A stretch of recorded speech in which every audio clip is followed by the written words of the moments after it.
ہمارے صوفیاء فرماتے ہیں کہ انسان کی مثال اس بچے کی طرح ہے کہ جو بڑا چھوٹا ہے اور وہ اپنے والدین سے آگ کا انگارہ مانگ رہا ہے۔ جتنا مرضی بھی روئے، جتنی مرضی بھی وہ آہوزاری کرے، اس کی ماں اور اس کا باپ جانتے ہیں کہ یہ آگ ہے، اس کو تکلیف دے گی، اس کو دیتے نہیں۔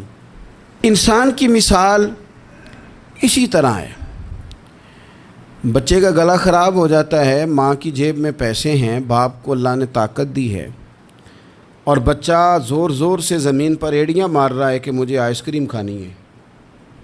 کوئی ان کے لیے مشکل نہیں ہے، وہ 10 پیکٹ بھی آئس کریم خرید سکتے ہیں، لیکن انہیں پتہ ہے کہ اس کا گلا خراب ہے، آئس کریم کھائے گا مزید زیادہ بیمار ہو جائے گا، تو وہ اس کے رونے کے، تڑپنے کے، اور وہ سخت بے چین نظر آتا ہے، پر وہ نہیں لے کے دیتے۔ انہیں پتہ ہے کہ ان کے حق میں وہ ٹھیک نہیں ہے۔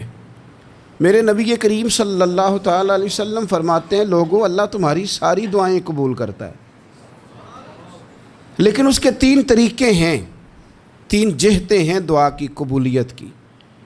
یا تو جو تم مانگ رہے ہوتے ہو رب وہی تمہیں عطا کر دیتا ہے، یا وہ تمہارے حق میں بہتر نہیں ہوتا جو تم مانگ رہے ہو۔ تم بے شک بڑے بے چین ہو، بڑے تڑپ رہے ہو، میں ایک مثال دے چکا ہوں پہلے کہ بچہ ایڑیاں مار رہا، یا تو جو تم نے مانگا ہے تمہارا رب تمہیں وہی دے دیتا ہے، یا وہ تمہارے حق میں بہتر نہیں ہوتا تو اللہ اس کے بدلے تمہیں کوئی اور چیز دے دیتا ہے۔ اور حضور فرماتے ہیں کئی دفعہ یہ ہوتا ہے کہ تمہارے حق میں کچھ بھی بہتر نہیں ہوتا، دعا تمہاری اللہ پھر بھی رد نہیں کرتا۔ تیسری صورت میں رب تمہاری دعائیں ذخیرہ کر لیتا ہے، اور ان دعاؤں کے بدلے اللہ قیامت میں تمہیں اجر عطا فرما دے گا۔